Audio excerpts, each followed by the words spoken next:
eu quero me manifestar da seguinte forma a respeito deste tema. Nós sabemos que a função, a responsabilidade dos conselhos de profissão no país é muito grande e muito importante. Ela suscita grandes debates e discussões. Só para situarmos um que não é objeto desta audiência. Diariamente, centenas de bacharéis em direito procuram autoridades públicas e a classe política para queixar-se do rigor do exame da OAB, para queixar-se da dificuldade que tem para acessar a profissão de advogado e, portanto, a carteira de advogado profissional que lhes é concedida pela OAB. Nós temos casos do Conselho Federal de Medicina também presentes aqui na nossa vida, no dia a dia da atividade pública, porque existem também problemas no exercício da profissão de medicina, principalmente e inclusive com relação aos profissionais de medicina que são formados em universidades em outros países do mundo afora. O Ministério da Educação já tem feito várias ações e eu tenho, inclusive, requerimentos apresentados aqui na comissão ao Ministério para saber quantos são os formados em medicina de outros países que tentam legalizar o seu diploma no Brasil e têm dificuldades. Ora, por conta da estrutura do ensino público do país, que não facilita muito essa questão, e, por outro lado, também porque não há boa vontade do Conselho, em regra, para que se produzam as ações necessárias para viabilizar o reconhecimento desses diplomas. E eu sempre digo, que bom seria para o Brasil se milhares de formandos em outros países do mundo, ou formados em outros países do mundo, em várias especialidades, decidissem trabalhar no Brasil e aqui exercer sua profissão. O país ganharia com isso. O Chile, só para citar como exemplo, fez um acordo com a OCDE há poucos meses e está mandando para o mundo inteiro milhares de alunos chilenos que vão estudar em outras universidades e voltam para o Chile e são obrigados a fazê-lo, inclusive depois de formados por universidades particulares mundo afora, para qualificar o ensino e qualificar o exercício profissional naquele país.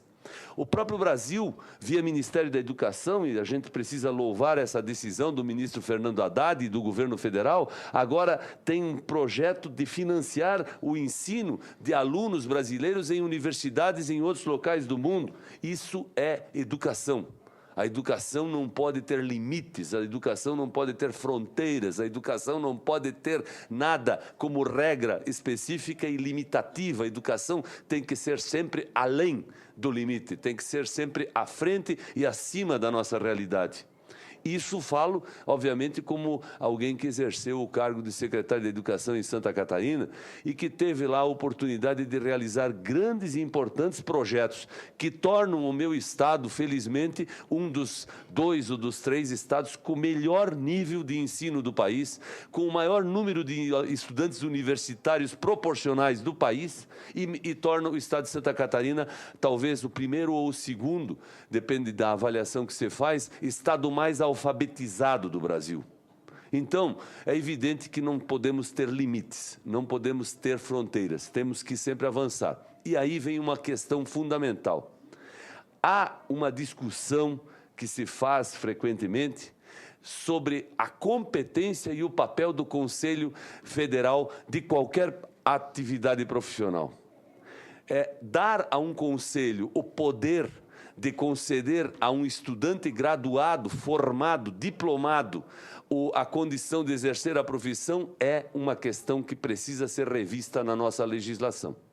Nós não podemos seguir nesse caminho. Os países mais desenvolvidos do mundo não têm essa figura que nós temos aqui. Os países mais desenvolvidos do mundo têm a figura da da instituição de ensino, do diploma reconhecido e validado pelo poder público, seja de aluno de ensino público ou de aluno de ensino privado, por este ou por aquele método. E não é possível que nós tenhamos no Brasil, e não é este o caso que nós estamos tratando aqui, evidentemente, essa condição de conselhos dizerem se você pode ou não pode exercer a profissão. O conselho não poderia e não deveria ter o poder de avaliar o ensino. Quem tem que avaliar o ensino é o próprio poder público. Ele sim tem essa competência e para isso existem conselhos federal, conselhos estaduais de educação.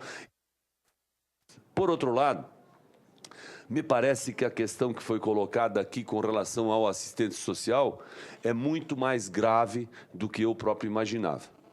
É muito mais grave.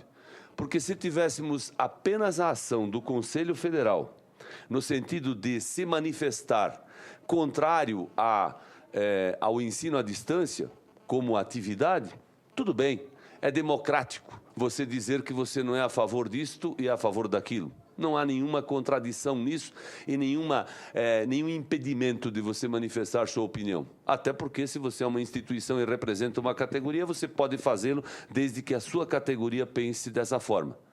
Porém, o Estado Democrático de Direito diz que é esta casa, a Câmara dos Deputados, é o Congresso Nacional que decide o que é bom para o país e o que deve ser feito em favor do Brasil. É essa a nossa função. Para isso, nós fomos eleitos.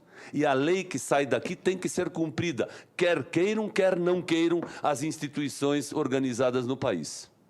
Enquanto não tivermos essa situação bem clara e definida, não podemos dizer que aqueles que divergem da lei votada aqui e não a cumprem são respeitadores de democracia. Pelo contrário, não estão fazendo o papel democrático que lhes cabe dentro do processo.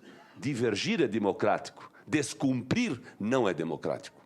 Portanto, eu penso que a questão que se colocou aqui de profissionais vinculados e contribuintes ou registrados no Conselho serem estimulados a não participarem ou contribuírem para a formação de novos alunos é algo muito grave que eu próprio, como senador, vou pedir que os mecanismos adequados do Senado avaliem melhor e analisem para decidirmos se existe algo a fazer. Eu quero deixar isso informado a senhora Esther, que é conselheira, porque efetivamente os dados aqui apresentados são de muita alta gravidade. O Conselho estimular profissionais a não participarem, a não contribuírem como orientadores ou como o nome me falta agora, supervisores dos estágios é algo muito grave. Segundo, a questão que o professor Hélio Chaves apresentou sobre o pagamento da publicidade também será objeto de atenções nossas, porque efetivamente precisa se verificar. Eu não vou fazer nenhum pré-julgamento, mas já que houve a provocação do fato, a gente precisa, obviamente, tomar providências. Terceiro, eu queria colocar da seguinte forma a todos os participantes. É preciso, sim, que haja um diálogo isento e quero dizer mais, que nós tenhamos condições de resolver o problema.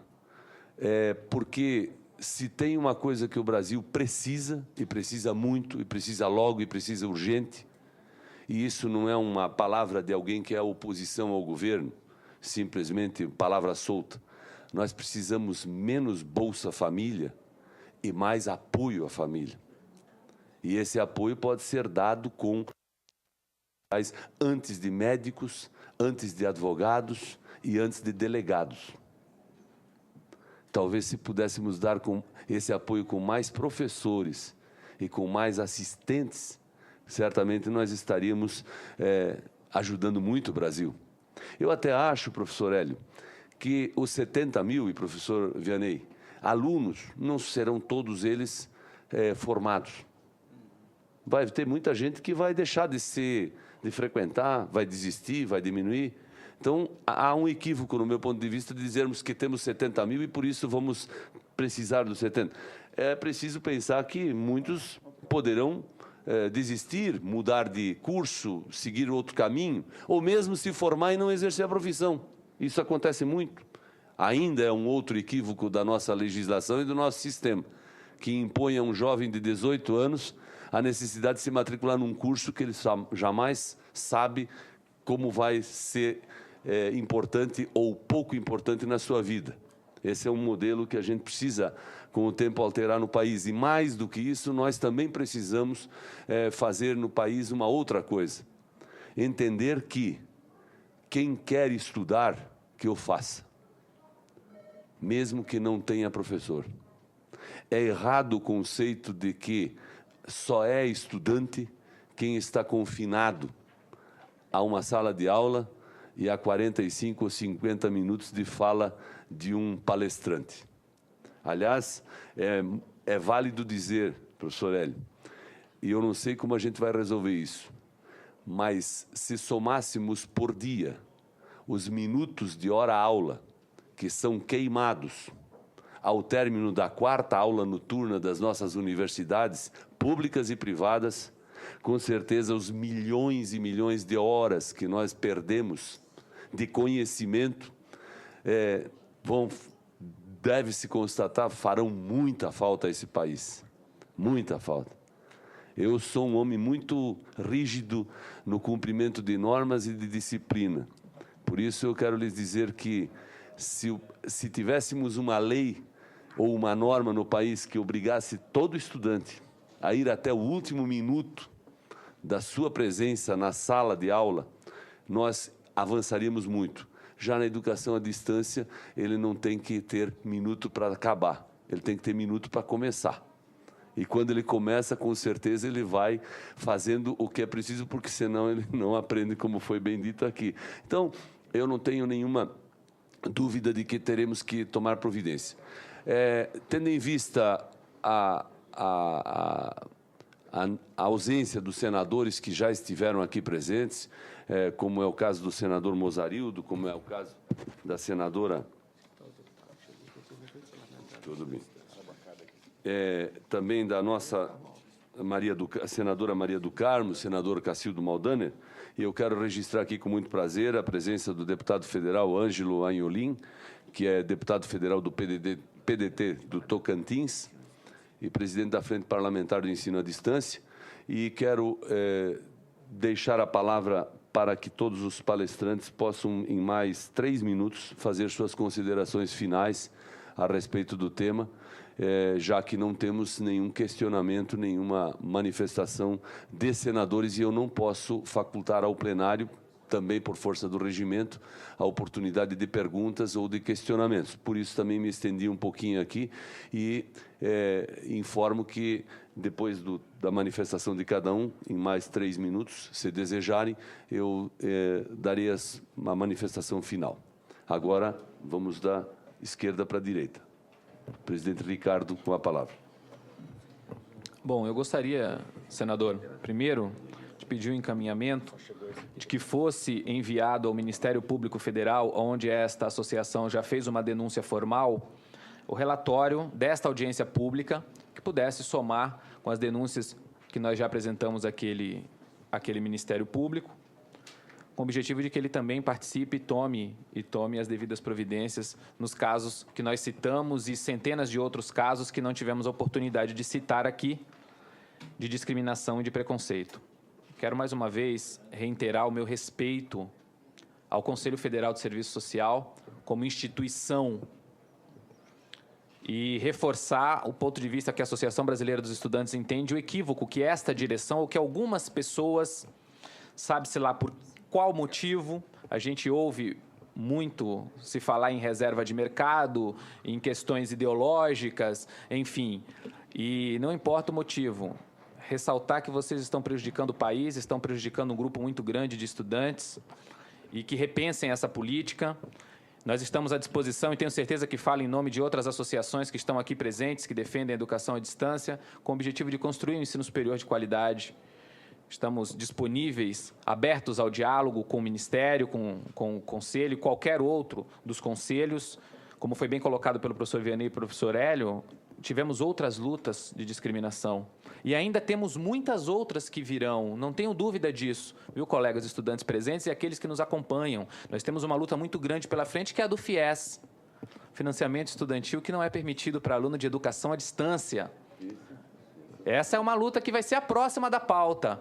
Assim como nós vencemos biologia, assim como vencemos a Prefeitura de São Paulo, passes de estudantes em vários lugares do Brasil, a próxima da pauta é o financiamento estudantil, que vocês poderiam ter direito e não têm. Obrigado, senador, pela oportunidade de falarmos aqui e mostrar esse problema que está acontecendo em todo o país, com todos nós. Muito obrigado.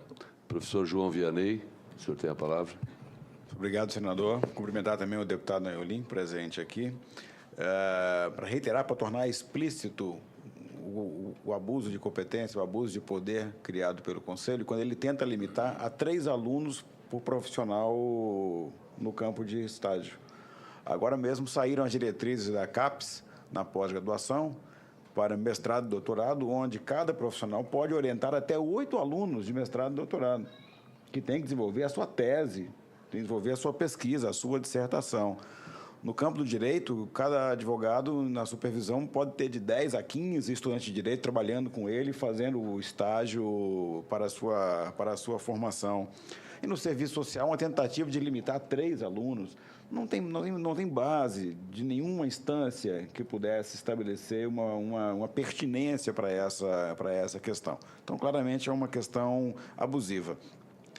Reiterar com os senadores e com o deputado presente a importância da educação à distância para o ensino superior brasileiro, ainda que o MEC tenha comemorado as estatísticas publicadas anteontem. Nesse ritmo, a gente não chega no Plano Nacional de Educação, a gente não chega nos 30% de cobertura, né? Me sinalizou com a cabeça ali o professor Carbonari, que acabou de chegar, que inclusive tem uma tese de educação aberta para o ensino superior, facilitar o ingresso para quem der conta, que aperte no funil, né? Que aperte na saída. Então, nós temos que ter esses mecanismos saudáveis, como o da educação à distância, que ele é inclusivo e é de qualidade, com o apoio de toda a sociedade. Evidentemente que a sociedade ela se pauta por comportamentos morais, ideológicos, e nós vamos para esses embates, como o Ricardo colocou, sempre, como no meu caso, com a fundamentação científica. No meu caso, eu sou um pesquisador da área, né? O que eu trago para a discussão são evidências com base em dados oficiais, em dados estatísticos e evidências de qualidade que pudessem amparar um debate, dando o subsídio técnico para que ele pudesse acontecer. Esse é o compromisso de trabalho que eu tenho desenvolvido nos últimos tempos. Esses elementos estão à disposição da Comissão de Educação do Senado. Podemos agregar esses elementos para subsidiar requerimentos de informação, comunicações ao Ministério Público Federal e, se for o caso, até a própria Polícia Federal para investigar os crimes de constrangimento ilegal e de cerceamento de campo de estágio e de campo de trabalho. Estou à disposição para fornecer esses elementos todos, Ministério Público, Polícia Federal, o que for necessário. Muito bem. Passamos a palavra ao Dr. Hélio Chaves Filho para suas considerações.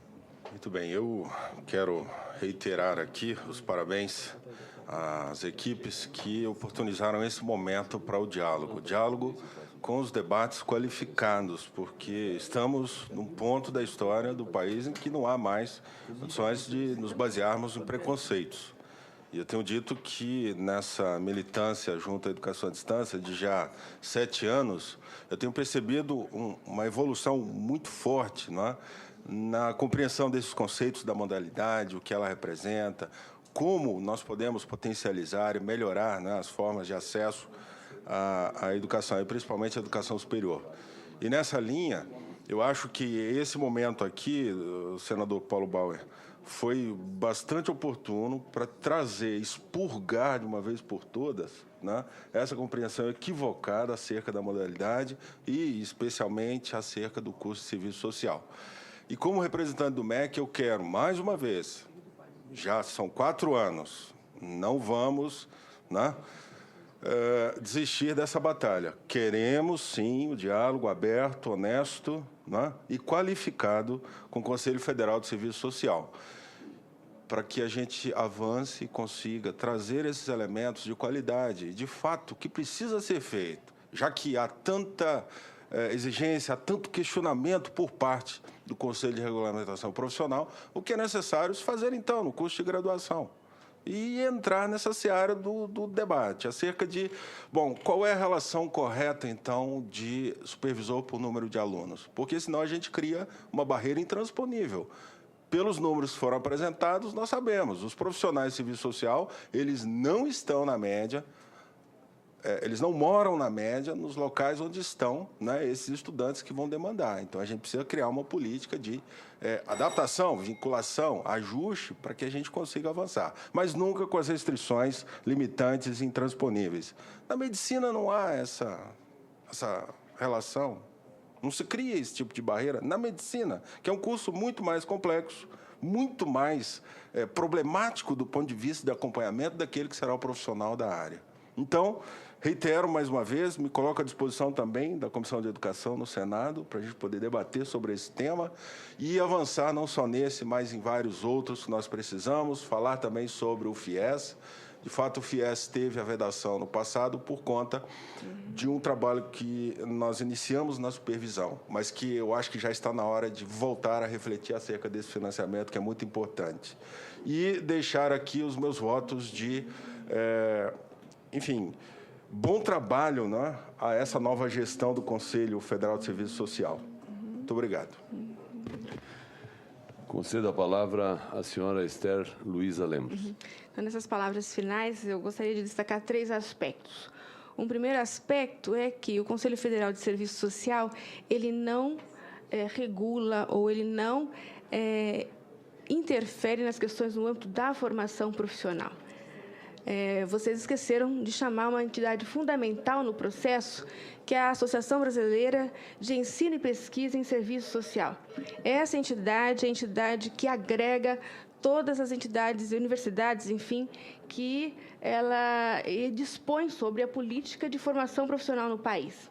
Então, nós estamos absolutamente cientes da nossa responsabilidade pública como conselho.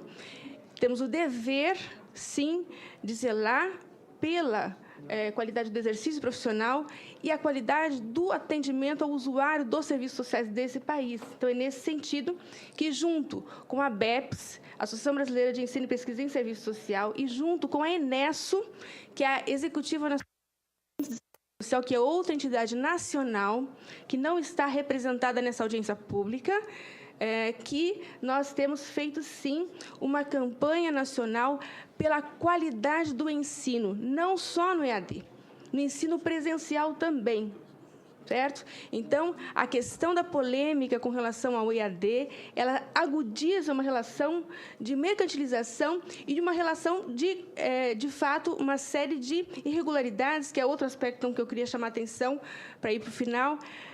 Os dados concretos que temos que estão no Ministério Público Federal, que foram entregues ao Ministério Público Federal já em 2008, de 14 dossiês de estados brasileiros, onde os agentes fiscais, sim, foram fiscalizar as condições, porque se o professor Vianney, ele baseia sua pesquisa em dados estatísticos, em dados nacionais, os agentes fiscais fiscalizam em loco aquilo que se diz no papel que deve existir.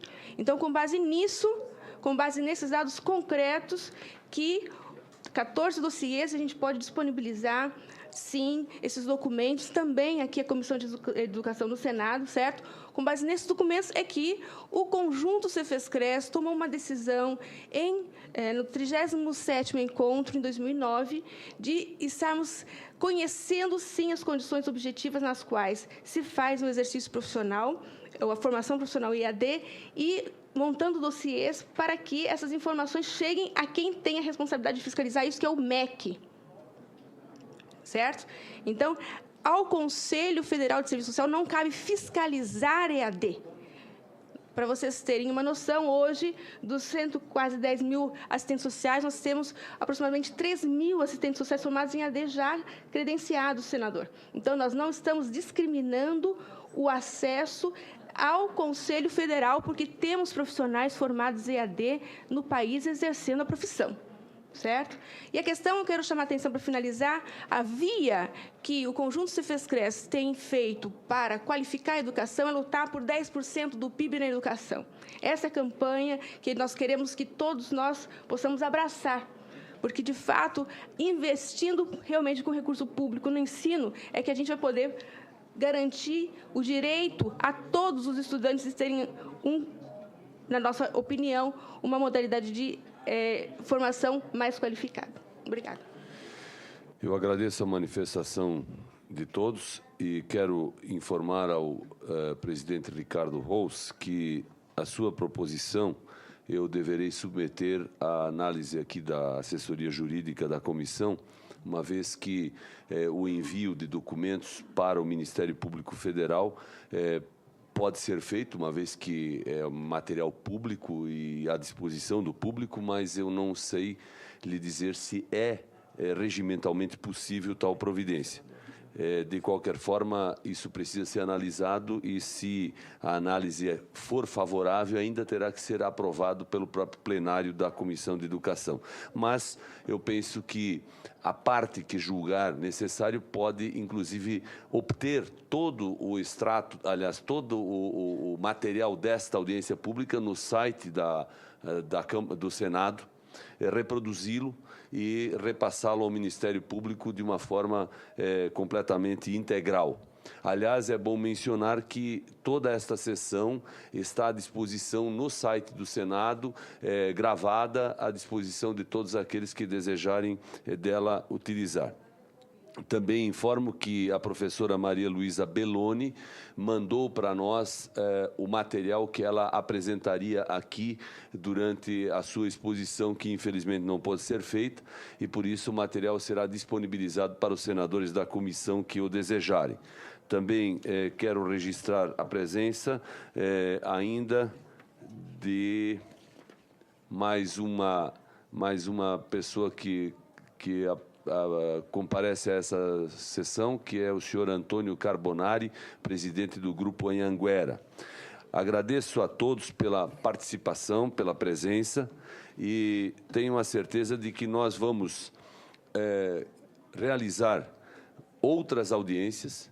A Comissão de Educação do Senado não vai deixar de prestar atenção a este assunto, porque, como foi bem dito aqui, nós queremos a melhor educação. A função da comissão é esta.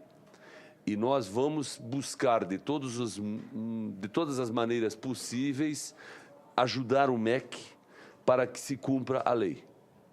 E a lei é muito clara. Nós temos estágios para serem realizados por alunos de curso presencial, de curso à distância, de universidade pública, de universidade privada.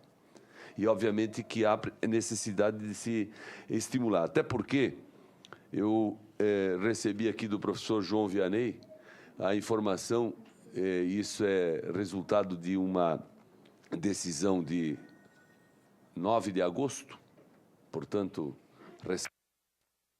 onde a decisão do Tribunal de Justiça do Mato Grosso determinou que fosse entregue a um aluno de educação à distância o diploma sem ter feito o estágio supervisionado por um profissional.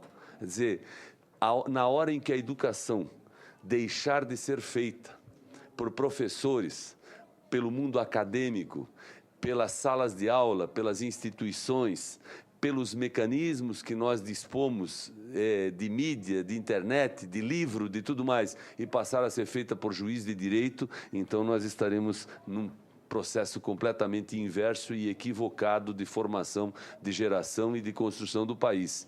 Então, é preciso, sim, que esse diálogo se faça e, se preciso for, a comissão vai contribuir para isso. Agradeço a presença de todos, muito obrigado e tenhamos todo um bom dia e convoco os membros da comissão para a reunião extraordinária, a 62ª, que se realizará após esta reunião, aqui nesta mesma comissão, onde trataremos das emendas ao PP 12 a 2015.